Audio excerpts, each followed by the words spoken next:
Samuel Clemens said that history does not repeat itself, but it sure rhymes.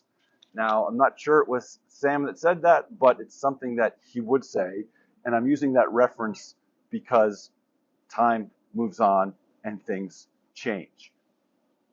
There are technologies that are defined as Web3 because there's a new internet in town where there is no erosion.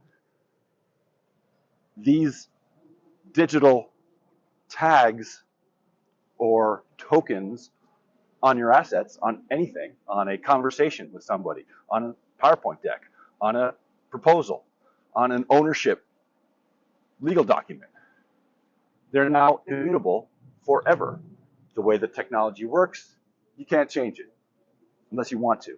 So what you get is an environment where you can have ownership and distribution. And the key is the distribution part, because you want to be able to do business with new people and people you haven't met before, people you might not trust.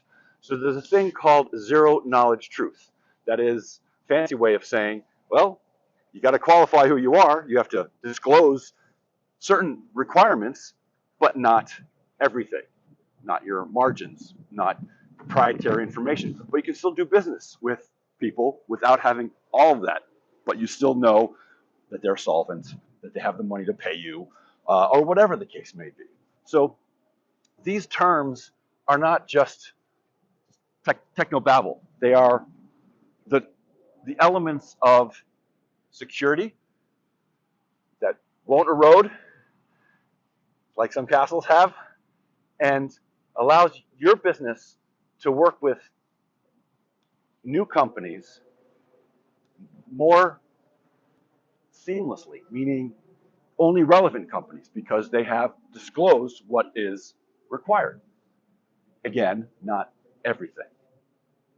These are just a few of the ways that salespeople can be more trustworthy and prospects, clients can be more trustworthy and trusting. The hope is that you test it enough to know that it's real and it's happening right now. It's actually been happening for a couple of years, and we are testing with companies like yours.